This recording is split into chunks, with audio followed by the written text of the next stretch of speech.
Baik, Assalamualaikum warahmatullahi wabarakatuh. Selamat pagi, salam sejahtera untuk kita semua. Pada mahasiswa mata kuliah investigasi, hari ini saya akan menyampaikan materi mengenai seismik refaksi. Baik, metode seismik adalah salah satu metode dari geofisika, ya, di mana di dalam metode seismik sendiri ini bisa dikatakan ada dua cabang, yaitu ada yang kita kenal sebagai metode seismik refleksi yang bagian atas ini,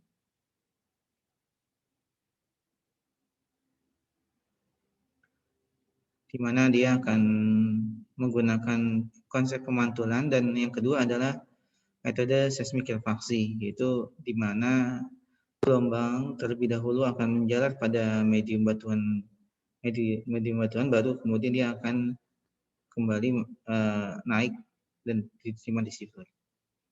Pada alat yang ada di dalam prodi geofisika UI itu adalah alat seismik untuk dalam hal ini memang diperuntukkan dalam seismik refaksi. Dan untuk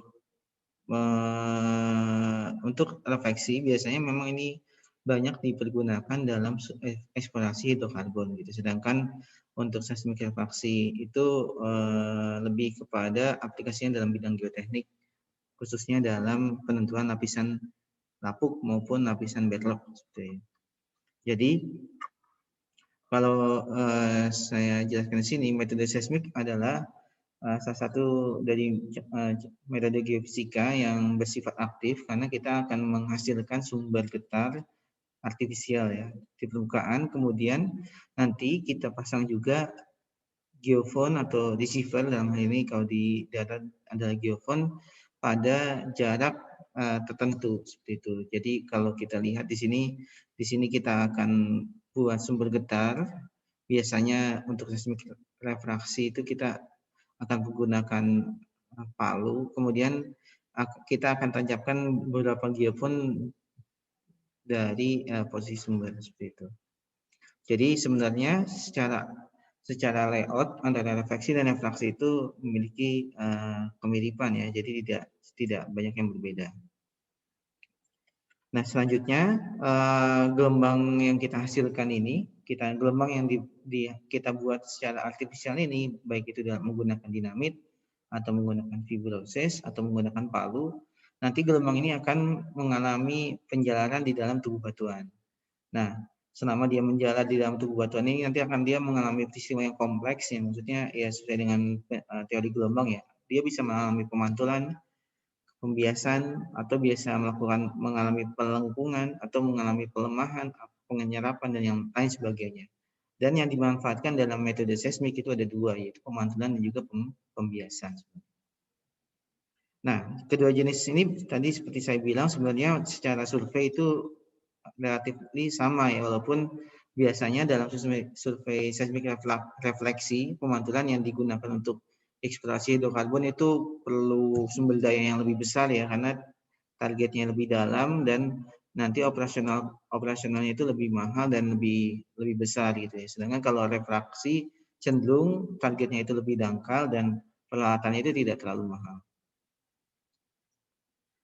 Jadi selain dari operasional itu, tapi memang yang membedakan nanti adalah hasil dari seismik refleksi itu berupa penambangan seismik yang bisa mencitrakan bawah permukaan, ya, struktural, ya.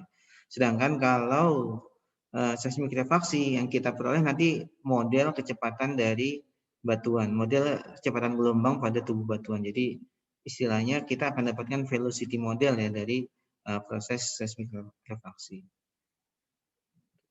Dan sebagai gambaran bahwa kalau seismik refraksi itu biasa dipakai untuk bedrock karena konsepnya adalah di batuan, struktur yang paling atas ini adalah zona lapisan lapuk atau soil, kemudian nanti akan ada lapisan yang keras, ya, di mana lapisan keras ini kita ada yang menyebut dengan basement gitu, tapi bukan basement ini, ya, basement vulkanik gitu, tapi lapisan yang padat yang biasanya nanti secara konstruksi itu akan fondasi akan ditancapkan ke lapisan yang keras tersebut. Nah, Antara lapisan lapuk dan lapisan keras ini tentu ada perbedaan parameter fisik yaitu velocity, sehingga kita bisa manfaatkan si metode seismik refraksi ini untuk kegiatan geoteknik. Ini adalah prinsip dasar dari fisika seismik refraksi. Jadi ada dua hal ini yaitu hukum Snellius tentang pembiasan. Jadi Snellius dalam hukumnya mengatakan bahwa perbandingan velocity itu akan berbanding dengan sinusnya. Jadi V1 per V2 sama dengan sin I per sin R. Gitu. Artinya kalau medium kita lebih rapat di medium kedua, sehingga V2 itu menjadi lebih besar, maka sudut biasnya akan semakin besar.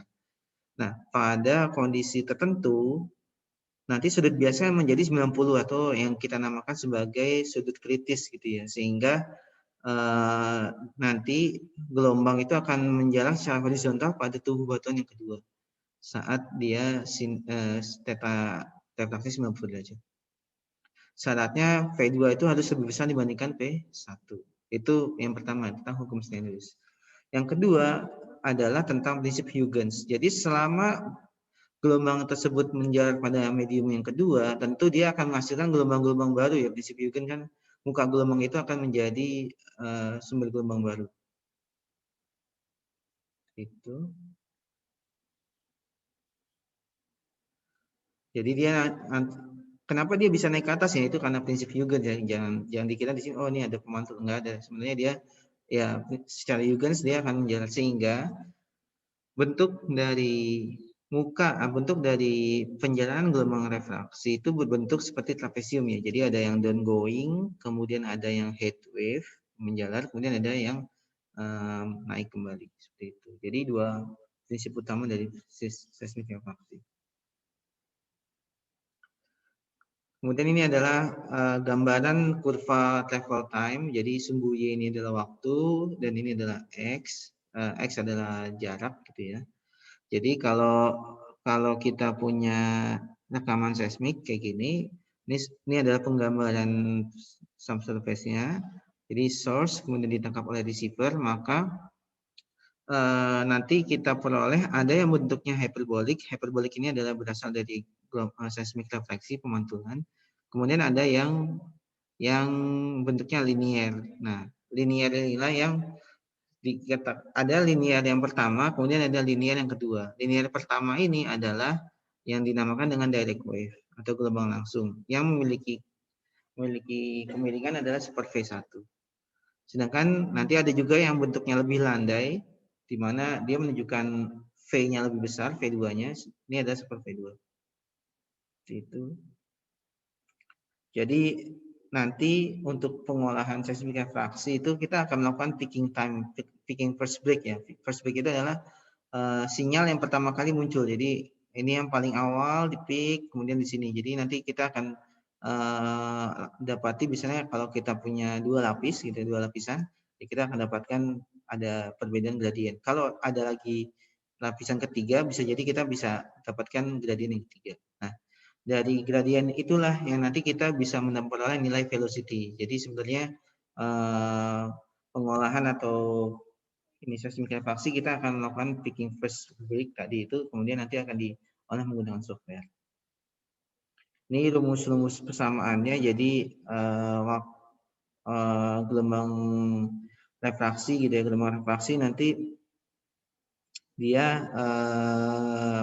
waktu tempuhnya itu adalah dengan ini ya, dengan persamaan ini. Jadi dia T sama dengan 2H1 per V1 cos ini plus yang ini V2. Jadi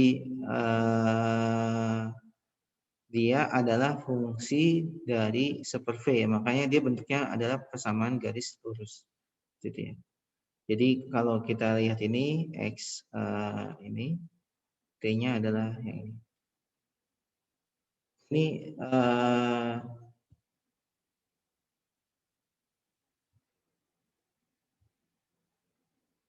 Ini salah satu video sebenarnya ada di YouTube juga, bagaimana kita melakukan pengukuran seismik refraksi ya kita.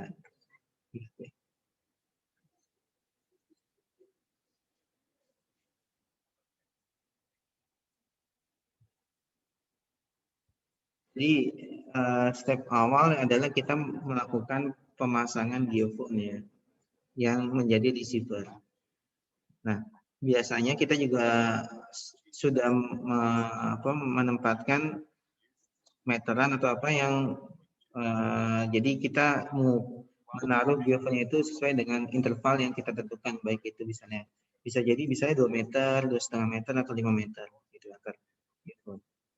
Nah, geofone yang sudah ditaruh pada posisinya kayak gitu ya. Dan ini biasanya kita pakai meteran ya supaya lurus gitu ya, supaya lurus dan tepat posisinya. Kemudian geofone ini kita tancapkan ke tanah dan usahakan dia benar-benar nancap secara kuat ya, karena kalau misalnya contohnya ini ada rumput-rumput seperti ini ya, kalau kita nancapnya nggak benar, dia ini apa? Nanti mengukurnya tidak akurat gitu ya, sedikit.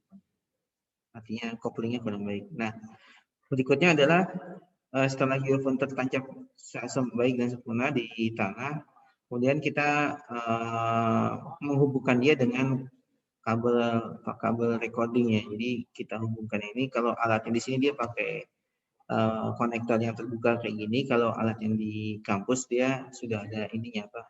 Ininya ya, konverternya ya. Nah, dari kabel yang sudah terkoneksi dengan masing-masing geofone nanti dimasukkan ke dalam main unitnya, itu recording ini dihubungkan ke ininya, ke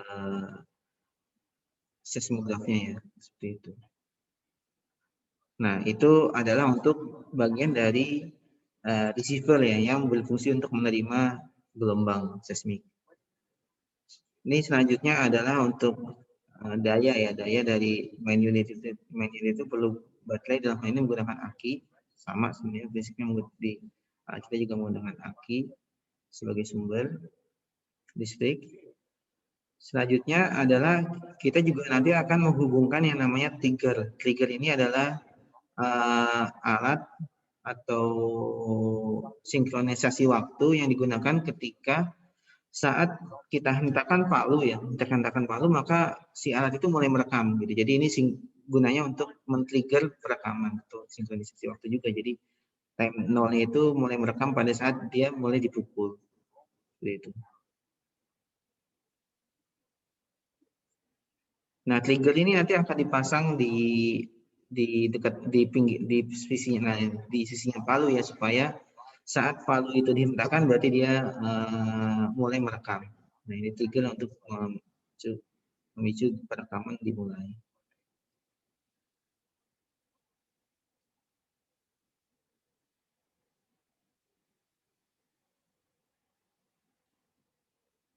Jadi si triggernya itu dipasang di. Selanjutnya ini konektor ya dari si triggernya. Kemudian dari si main unitnya ini untuk tampilan menggunakan laptop ya, laptop yang kita punya gitu, dihubungkan menggunakan LAN, kabel LAN dari konektornya.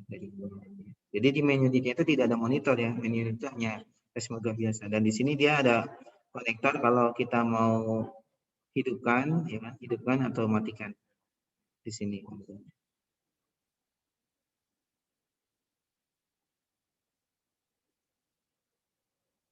Ini berbeda ya dengan alat yang di kampus ini, kita langsung dikonekin ke ininya, ke laptop. Nah, di sini untuk menghasilkan sumber yang baik ya, di sini juga pakai lempengan ya. Jadi palunya itu tidak langsung menghantam tanah ya, karena kalau menghantam tanah kan bisa teredam ya. Jadi ada lempengnya yang digunakan untuk bantalan ya. Jadi ini hammernya, sledgehammernya seperti ini, palunya cukup besar, kemudian ini nanti akan dihubungkan. Nah, saat dia menghentak itu, dia nanti perekaman atau recording dimulai. Nanti dan setelah itu kita bisa copy datanya. Secara umum sih seperti itu untuk pengukurannya. Saya rasa juga ada videonya kalau nggak salah dibuatkan di kuliah ini juga dengan menggunakan alat itu. Selanjutnya untuk bagian pengolahan. Jadi tadi saya sempat singgung di awal bahwa pengolahannya nanti kita akan melakukan picking first break ya, atau waktu yang pertama kali datang si seismik, karena di situ nanti kita akan dapatkan gradien, di mana gradien itu berasosiasi dengan velocity tadi ya, super V. Jadi step dari pengolahannya itu sendiri, pertama input data, kemudian karena terkadang masih noisy gitu ya, sehingga perlu dilakukan filter, high cut filter, dan juga pengaturan display agar kita bisa melakukan first break dengan nyaman ya. Kemudian first break picking dan juga editing, kalau ada yang kita ketika pickingnya itu kurang pas, diedit. Kemudian travel time editing ini untuk mengedit si travel time yang sudah kita pick. Jadi kan saat nge-picking first pick itu berarti kan ada fungsi offset dan juga fungsi waktu gitu ya. Jadi sembunyinya waktu, ini offset. Kemudian langkah berikutnya adalah melakukan tomografi untuk menghasilkan velocity. Jadi kurang lebih seperti ini. Ini contoh konfigurasinya. Jadi dia di sini misalnya dia dalam sekali bentang itu 24 channel ya di sini. Jadi ini receivernya channelnya. Kemudian dia memukul dari ujung kiri nanti sampai ke ujung kanan. Jadi kemudian ini dia nanti beberapa kali shot tembakan. Kemudian dia dibentang lagi nih receiver yang berikutnya sampai 72. Ini seperti ini contohnya. Jadi dari masing-masing shot ini nanti kita akan lakukan pick, dari datanya itu akan di picking first break. Ini contoh datanya ya. Jadi seperti ini diatur tampilannya supaya nanti lebih jelas dalam melakukan picking first break ya. Jadi kita dapati oh ya ini first breaknya seperti ini. Kalau kita lihat kan ini ada kemiringan satu, kemudian dia agak landai ya. Berarti ini memang ada ininya ya, apa setidaknya ada beberapa bidang batas gitu ya. Di picking first break ini yang paling awal datang ini kita picking.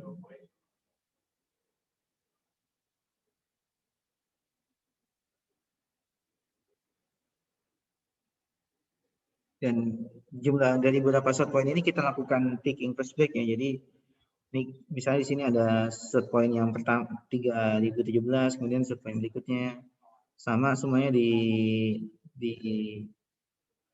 ini nomor 23. Jadi setiap masing-masing shot nanti kita dari masing-masing shot kita lakukan picking first break ya.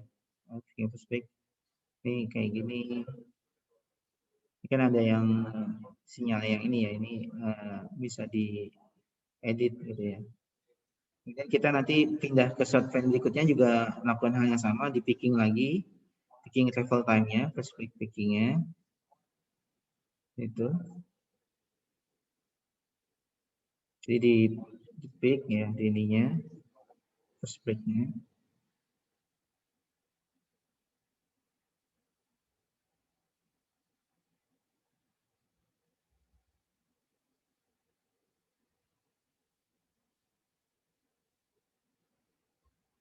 Nah, dari hasil picking masing-masing shot ini nanti kita punya travel time ya. Jadi masing-masing ini punya travel time dari hasil picking shot 1 sampai shot ke N. Gitu. Nah, ini bisa kita edit ya kalau ada data-data yang ternyata pickingnya itu error gitu. Ini diedit. Jadi editing dari perspektif pickingnya diedit. Nah, kemudian bisa ditampil setelah itu kita tampilkan dalam travel time editing ini ya. Jadi di sini adalah jarak, ini adalah travel time-nya. Jadi kita bisa edit bagian-bagian yang seperti ini misalnya ya. Ini tergantung software sebenarnya, tapi kita edit seperti ini. Ini ada yang kurang pas ya, perspektif pickingnya ini bisa dieliminasi, bisa diedit seperti ini. Nah, setelah diedit kita bisa lakukan velocity modeling seperti ini dan lakukan tomografi ya, sehingga nanti kita peroleh penampang velocity dari hasil data seismik refraksi. Nah, inilah yang hasil akhir yang diperoleh dari seismik refraksi berupa penampang velocity. Dan kita bisa interpretasikan misalnya ini kan dengan velocity biru itu makin padat ya, makin kencang gitu, kayaknya makin besar, artinya dia sebagai lapisan keras ya, bedrock kayak gitu. Jadi kita bisa investigasi hal itu.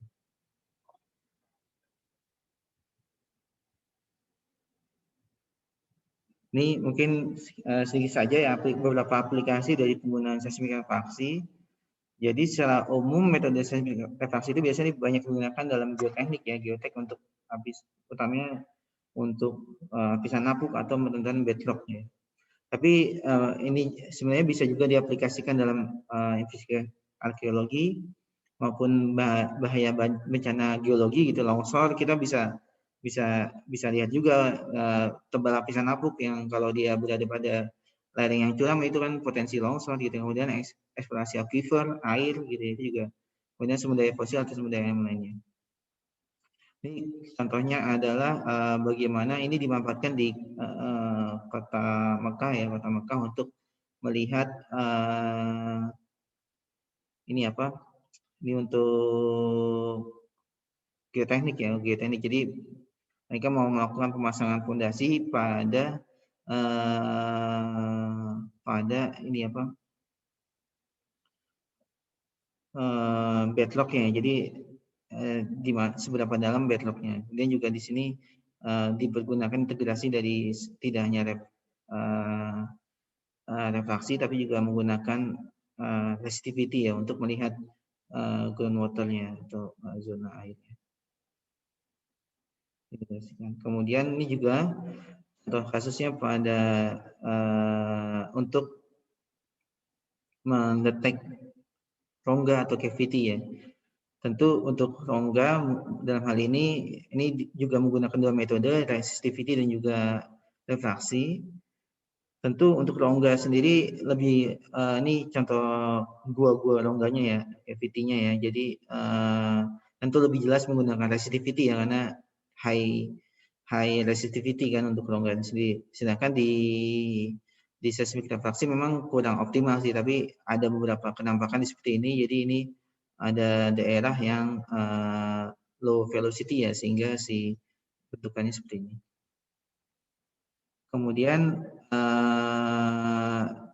ini untuk ada contoh di sini adalah ada bekas tempat pembuangan sampah yang kemudian dia sudah teruruk ya. Nah, ini juga bisa digunakan seismik refraksi ya untuk melihat daerah mana sih dulunya itu bekas urukan ya, bekas urukan landfillnya. Jadi kita bisa lihat morfologinya bahwa ya di sini ada cekungan dengan ini bedrocknya. Jadi ini lebih dalam, berarti ini memang sesuai ya dengan petanya ini. Jadi di sini adalah daerah-daerah yang bekas tanah urukan. Itu penjelasan singkat dari saya mengenai metode seismik refaksi. Jadi mudah-mudahan bisa menjadi gambaran ya untuk baik itu dari akuisisinya maupun dari pengolahannya yang mungkin nanti bisa lebih lanjut. Itu yang bisa saya sampaikan. Terima kasih atas perhatiannya. Wassalamualaikum warahmatullahi wabarakatuh.